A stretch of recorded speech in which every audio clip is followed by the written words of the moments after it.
அனைவருக்கும் வணக்கம். மதா பிதா குரு தெய்வங்களை வணங்கி எம்பெருமான் ஸ்ரீ உச்சிஷ்ட மகாகணபதியை வணங்கிக் கொள்வோம்.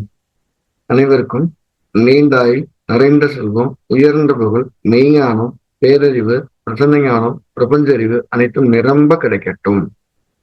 அனைவருக்கும் எனது மானசீகமான வாழ்த்துக்கள், மானசீகமான ஆசைகள். அனைவரையும் ஜி கஸ்டோ அன்போடு வரவேற்கிறது. நம்ம இன்னைக்கு பார்க்க போற பதிவு மறைந்த இடங்களான 6, 8 அப்படிங்கக்கூடிய அந்த இடங்கள் நிற்கக்கூடிய கிரகங்கள்.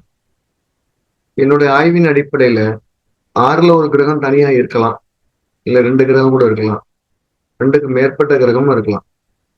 அப்ப 8ல கிரகம் இல்லாம இருக்கிறது ஒரு நல்லதா இருக்கு. 8ல மட்டும் தனிச்சு ஒரு கிரகமோ 2 கிரகமோ 2க்கு மேற்பட்ட கிரகமோ இருக்கலாம். 6லயோ 8லயோ இருக்கலாம். 6லயும் கிரகம் இருந்து 8லயும் கிரகம் இருந்தா அதுதான் மிகப்பெரிய வலியை கொடுக்கிறது. இதுதான் இந்த ஒரு தீர்வு.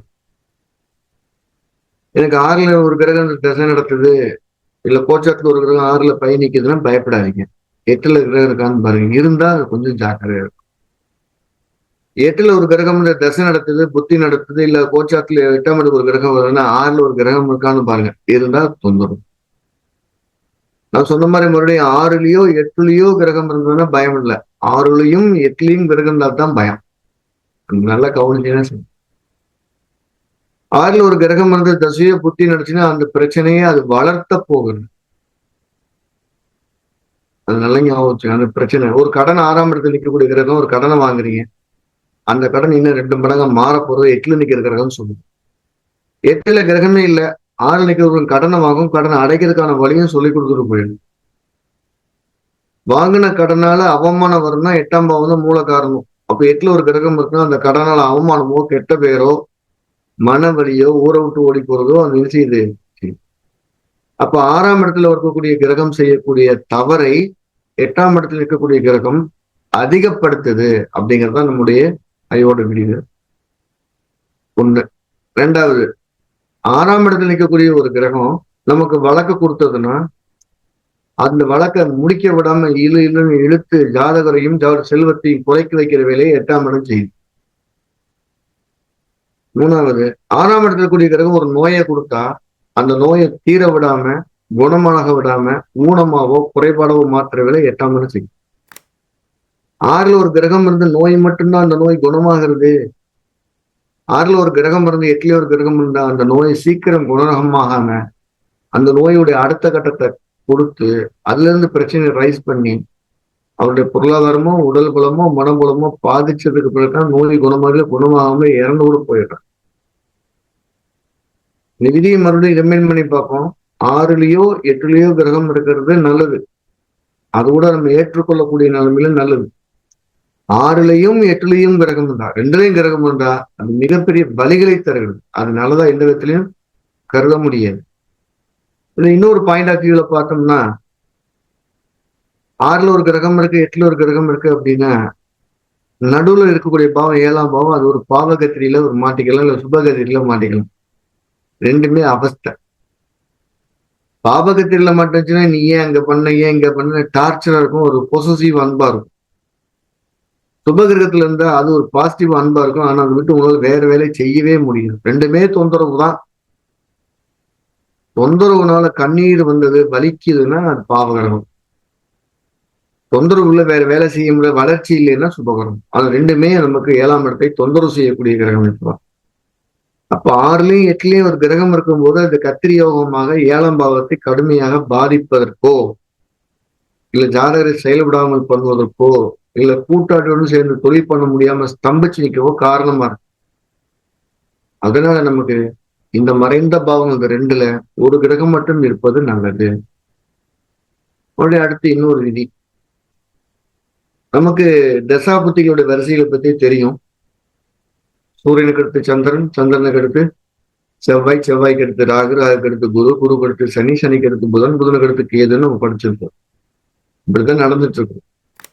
6ஆம் இடத்துல நிற்கக்கூடிய கிரகம் என்ன கிரகமோ அதுக்கு அடுத்த கிரகங்கள் அடுத்து வரக்கூடிய தசாநாதன் யாராவது ஒருத்தங்க 8ல இருந்தாங்கன்னா தான் வலி ரொம்ப அதிகமா இருக்கு. ரொம்ப ரொம்ப அதிகமா இருக்கு. உதாரணமா 6ல சூரியன் இருக்காரு, 8ல சந்திரனோ செவ்வாயோ ராகோ இருந்தா ரொம்ப ஜாஸ்தியா இருக்கு.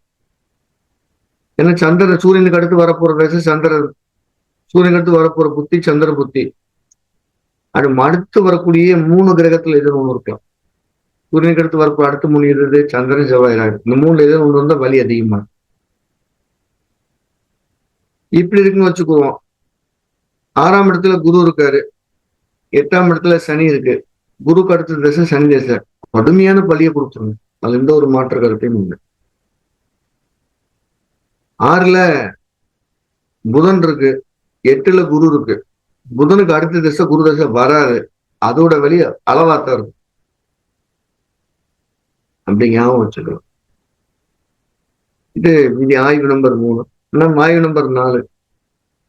6வது வீட்டுக்குள்ளே 8வது வீட்டுக்குள்ள அடுத்தடுத்து தசை நடத்தக்கூடிய வரிசையா இருக்குன்னு வச்சு. சூரியன் சந்திரன் செவ்வாய் இந்த 3 பேர் இருக்கலாம், இல்ல 2 பேர் இருக்கலாம். செவ்வாய் சந்திரன் ராகு 6லயோ 8லயோ இருக்கலாம். இப்ப அடுத்தடுத்து தசை நடத்தக்கூடிய கிரகங்கள் 6லயோ 8லயோ இருக்குன்னு வச்சு. இல்ல 6ல அடுத்தடுத்து தசை நடத்தக்கூடிய கிரகமும் 8லயோ இருக்குன்னு வச்சு. பிரச்சனையை சாமானியமா முடிக்க விடாம நீண்ட காலங்களுக்கு கொண்டுட்டு வந்து மொத்த குடும்பத்தையும் ஸ்தம்பிக்க வைக்குது. உதாரணமா 6வது வீட்டுல செவ்வாய் ராகு சேர்ந்திருக்கு. செவ்வாய்க்கு அடுத்த திசை ராகு திசை சேர்ந்திருக்கு அப்படின்னா அவருக்கு வரக்கூடிய எந்த பிரச்சனையும் சட்டு புட்டுன்னு முடியாது, நீண்ட காலத்துக்கு இருக்கும். அதே செவ்வாய் ராகு 8ல இருக்குன்னு வச்சுக்கிறோம், வந்த அவமானங்கள் நீண்ட காலத்துக்கு இருக்கும். செவ்வாய் குரு இருக்கு, அடுத்தடுத்த திசை வரப்போற கிரகம் இல்லை. அங்க வந்து ஒரு நோயோட அளவு பெருசா வளராது. அப்ப ஒரு கிரகத்துக்கு அடுத்து வரக்கூடிய கிரகம், அதுக்கடுத்து வரக்கூடிய கிரகங்கள் அப்படி சேர்ந்திருந்ததுன்னா அந்த கிரகங்கள் 6லயோ 8லயோ இருந்தாங்க, இல்ல 6லயோ 8லயோ இருந்தாங்கன்னா அதோட வலி பன்மடங்கு அதிகமாகிறது. அவங்கதான் கவனமா இருக்கணும். 6ல குரு இருக்கு, 8ல சனி இருக்குன்னா குரு கொடுக்குற ஒரு பிரச்சனையை பூரா ஞாபகத்தை வச்சு 8ல கொடுக்குற பிரச்சனை ரொம்ப 10 மடங்கு பண்ணிக்கணும். அந்த கத்திரி மிகப்பெரிய மோசமான கத்திரியாக ஜாதகரை வாழ்வியலில் பாதிக்கிறது. நம்ம படிக்கும்போது மறைந்த இடங்கள் படிக்கணுங்க. அந்த பன்மையில மறைந்த இடங்கள்னு படிக்கிறோம். அது 6 8 குறிக்குது அப்படின்னா 6ல கிரகம் இருக்கா, 6ல கிரகம் இருக்கும்போது 8ல கிரகம் இருக்கா, 6ல இருக்கிற கிரகத்துக்கு அடுத்து வரக்கூடிய தசாபுத்தி நாள் 3 இடத்துல ஒருத்தர் 8ல இருக்காங்களா, அப்படி படிச்சுட்டோம்னா நம் சொல்லக்கூடிய பலன்களை கூடுதலாக கவனமான வார்த்தைகளை பயன்படுத்தி எச்சரிக்கையோ இல்ல அவர் தயார்படுத்துறதுக்கோ நமக்கு சரியா இருக்கும். பாதுகாப்பு கொடுப்பதற்கு சரியான வலிமை இருக்கும்னு என்னுடைய ஆய்வு. நீங்க சொல்லி பாருங்க, இந்த பலன்கள் தவறுவதற்கு வாய்ப்பு இல்லை. ரொம்ப சரியான பலன்கள் இருக்கும். ஒரே வீட்டுக்குள்ள அடுத்தடுத்து திசை நடத்தக்கூடிய கிரகங்கள் இருக்கும்போது அது நன்மைகளையும் தீமைகளையும் நீண்ட காலத்துக்கு செய்கிறது. ஒரு புருஷனி புதன் 3 பேர் சேர்ந்து ஒரு 10ஆம் பாவத்துல இருக்காங்க, 40 வருஷம் தொழில் ரொம்ப பெரிய லெவல்ல இருக்கும். அதே 6ஆம் பாவத்துல இருக்கிறாங்க, 40 வருஷம் கடனும் அதிக வருஷம். இந்த 40 வருஷங்கிறது தோராயமா சொல்லும். குருவோட திசை 16, சனியோட திசை ஒரு 19, 35 வருஷத்துக்கு மேல. அதுக்கு அடுத்த வீட்டுல புதன் இருக்கு அப்படின்னு 50 55 வருஷத்துக்கு ஒரு நிறுவனம் வளரும் இருக்கும், வளராமல் இருக்கும். இந்த அடுத்தடுத்து திசை நடத்தக்கூடிய சேர்ந்து இருக்கிறத மூல காரணம். அதனால அடுத்தடுத்து திசை நடத்தக்கூடிய கிரகங்களின் சேர்க்கை 6 8ல இருக்கும்போது நீண்ட கால துன்பங்களை தர தயாராக இருக்கிறது. 6ஆம் இடம் தரக்கூடிய குறைபாடுகளை, நோய்களை, கடன்களை, வழக்குகளை அதிகப்படுத்துற விலையை தான் 8ஆம் இடம். 6ல கிரகம் இல்லாம 8ல மட்டும் இருந்தா எடுத்தவனே சடனா ஒரு நாள் வரும், துன்பம் அதோட போயிடும், நீண்ட காலத்துக்கு இருக்காது, பயப்பட வேண்டியது. ஸோ இந்த ஆய்வுகளை இப்படியும் பார்த்து சொல்லலாம். இதன் மூலியமாக ஒரு தெளிவான பதிலை சொல்ல முடியும்னு என்னோட ஆய்வறிக்கை சொல்லுது. செக் பண்ணி பாருங்க, சரியா இருக்கும். நம்ம ஜிகேஸ்ல என்ன பண்ணிட்டு இருக்கோம் அப்படின்னா, பல பேருக்கு சொன்ன அந்த பலன்கள், அனுபவ ஆய்வுகள், சரியா இருக்கிற விஷயங்களை எளிமைப்படுத்தி எல்லாத்துக்கும் போய் சேரணும் தொடர்ந்து சொல்லிக்கிட்டே வரும். கேட்கலாம், பரிசித்து பார்க்கலாம். அதுல தவறுவதற்கு வாய்ப்பு இல்லை. எங்கேயா தப்பு இருந்தோ இப்படி இருக்கலாம்னு நீங்க உங்களை அட்ஜஸ்ட் பண்ணிக்கலாம். ஜோதிடம் எல்லாத்துக்கும் போய் சேரணும் என்னுடைய ஆத்மார்த்தமான விருப்பம். அதுக்கான முயற்சியில தீவிரமா பாடுபட்டு வரேன். ஜோதிடம் படிக்கணும் விருப்பம் இருக்கவங்க ஜூலை 5ஆம் தேதி ஆன்லைன் வகுப்பாக திட்டமிட்டபடி மிக சரியான சிலபஸ் மட்டும் நடக்கக்கூடிய பாடம் நடத்த காத்திருக்கேன். அந்த வகுப்புல நானும் உங்களுக்கு பாடம் நடத்துவேன். மிக மிக எளிமையா இருக்கும். படிச்ச அன்னைக்கு அதை அப்ளை பண்ணி பார்க்குற மாதிரி சரியான பாடத்திட்டமா இருக்கும். ஒரு ஜோதிடம் படிச்சதுக்கு பின்னால உங்களோட லைஃப்பை நீங்க செக் பண்ணி பாருங்க. படிப்பதற்கு முன், படிப்பதற்கு பின் அப்படி உங்களை வேறுபடுத்தி பார்க்க முடியும். அப்படி ஒரு கண்ணாடி மாதிரி உங்களை சரி செய்ய முடியும்.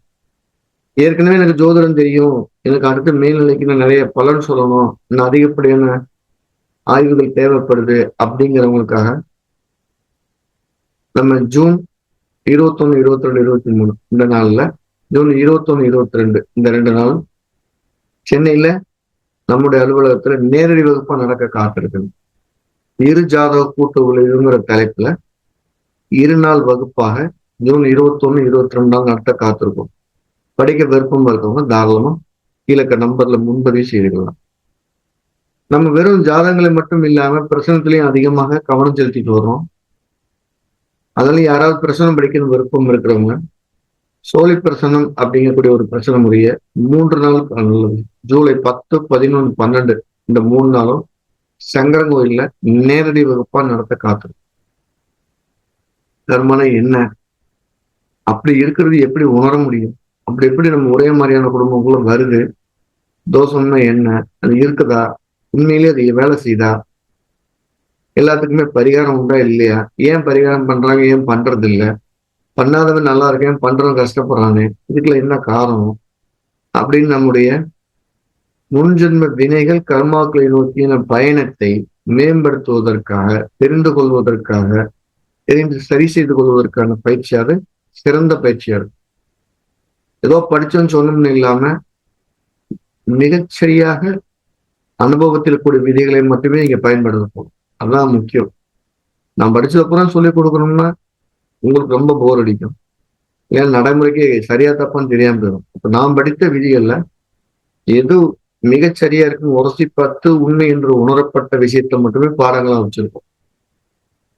இதுல நேரடி பயிற்சி உண்டுங்கிறது ஸ்கூல்கள் சிறப்பு, சான்றிதழும் உண்டு. படிக்க விருப்பம் இருக்குமோ கீழே நம்ம தான் பதிவு செய்திடலாம். ஒரு அற்புதமான வித்தைய இறை அருளால இறை சிந்தனையோட கற்றுத்தர தயாரா இருக்கணும். படிக்க விருப்பம் இருக்கோ படிச்சுக்கலாம். அனைவருக்கும் எல்லாம் எம்பெருமான் ஸ்ரீ உச்சிஷ்ட மகா கணபதி கூடவே பயணிக்கும் எல்லா விதமான அனுகிரகத்தையும் வணங்கட்டும். நீண்ட ஆயுள், நிறைந்த செல்வம், உயர்ந்த புகழ், மெய்ஞானம், பேரறிவு, பிரசன ஞானம், பிரபஞ்சறிவு அனைத்தும் நிரம்ப கிடைக்கட்டும். அனைவருக்கும் எனது மானசீகமான வாழ்த்துக்கள், மானசீகமான ஆசைகள்.